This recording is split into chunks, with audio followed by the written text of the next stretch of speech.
Hello guys, this is Panzermeister36. In today's video, we are going to be looking at how to weather metal tracks. More specifically, we're going to be looking at using burnishing fluid, which is a chemical aging solution designed to weather tracks in a natural way.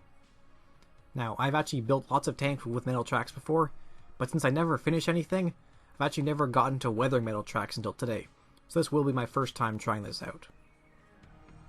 Our subject is going to be the little T40 light tank that we have been weathering in a number of videos recently, and by this point we are basically entirely done except for just the metal tracks. Now metal tracks, they look great, have nice weight to them. They're a little bit of a pain to put together sometimes, but they're really worth it in the end. The ones I have here are from Friulmodel. They're not Tiger 1 tracks, but they're Friul tracks. There are a lot of metal tracks in the market and they're all basically the same. They should all work the same as this.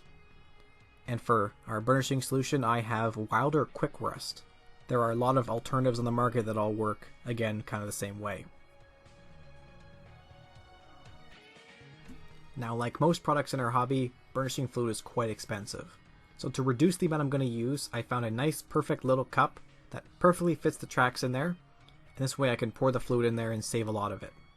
I also have an old brush here that I'm going to use to just kind of get the air bubbles out and make sure the burnishing fluid is all over the tracks. So to begin, I'm going to pour out some of the burnishing fluid, basically as little as I can, while still completely submerging the tracks.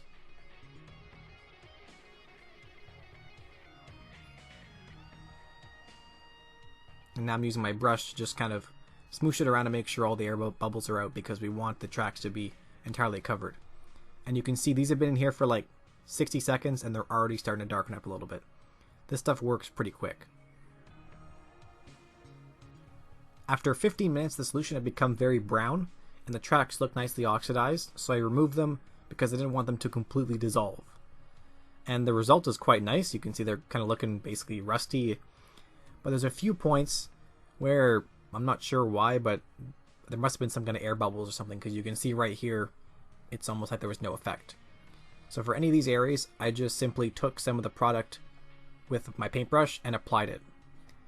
In Adam Wilder's own tutorial on YouTube showing you how to use this product, he does the entire application by brush, which is an alternative, but it takes a long time. It does save more of the product though.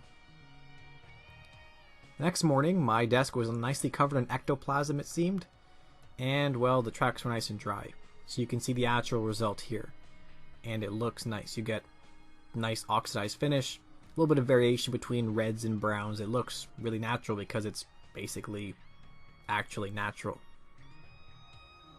Also, curiously, the solution returned to the green color it was in the container. Not sure if it's still usable, but I just discarded the stuff I'd already used because it already lasted for both track runs. Like I said, the result is very nice. They look very realistic, and when I compare it to my actual track link, it looks great. However, we're not going for the 80-year-old in a field look, we're going for the in-service look. So for that, we want some bare metal and some worn edges to make it look like it's actually in service and being polished as a tank drives around over roads and rocks and everything like that. Generally, I'm working with plastic tracks, and in those cases, to get the worn metal edges, I'd use either metallic pigment, metallic paint, or sometimes even just rubbing a pencil over the exposed edges. However, these tracks are already metal, so I can just use some sandpaper. And I'm just basically sanding off the edges to wear them down as it would happen exactly in real life.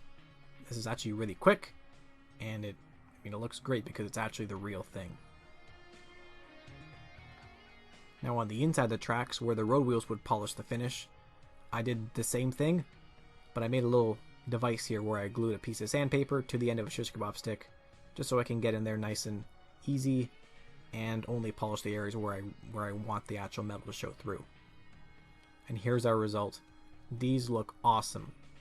I've never, like I said before, I've never done metal tracks before, but these are beautiful. They look very, very real because they're basically oxidized and worn just like the real thing would be.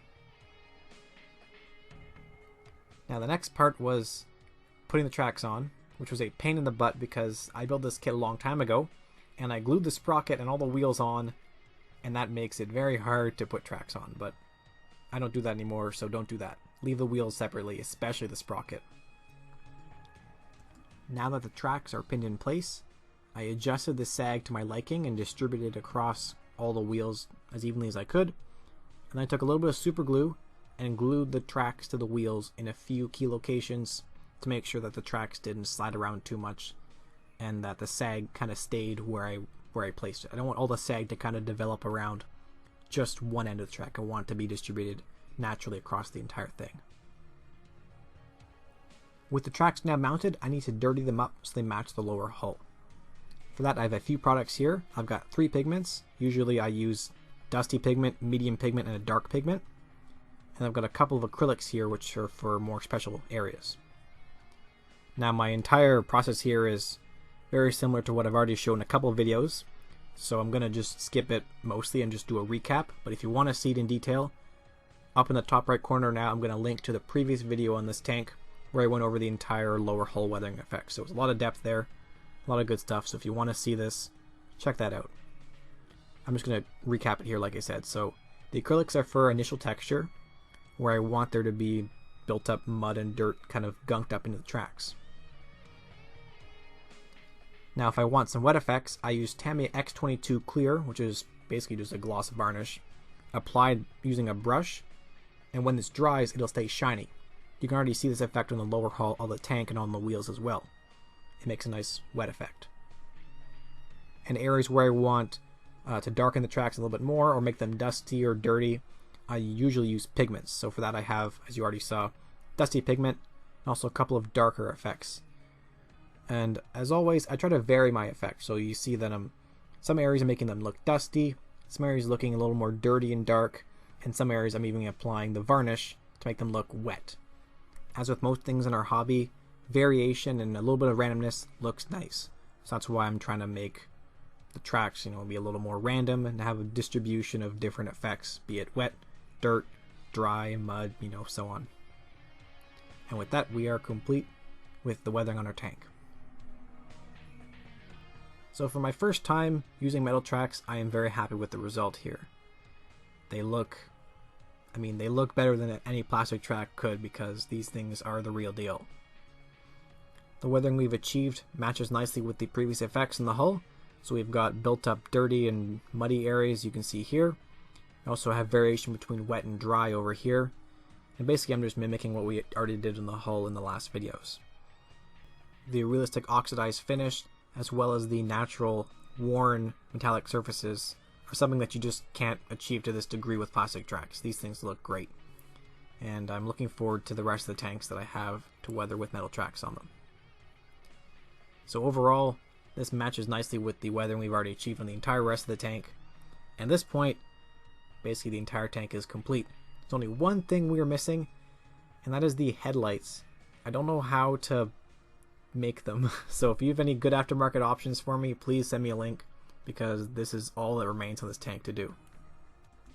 But apart from that, this tank is now complete, and along with it, the entire weathering series that I've been doing, showing the progression from bare green finish up to what you see here, which is completely weathered. If you're new here and haven't seen the rest of the videos and you're curious, I will link the playlist for that full series on screen for you now. As always, huge thanks for watching. If you have any questions or comments, post them on below. I always read through them all. And huge thanks to the Patreon supporters. Those guys give me a little bit of money every month, which helps me buying paints and products and burnishing fluid and metal tracks for you guys to see in videos. So as always, I'll see you next time. Goodbye and happy modeling.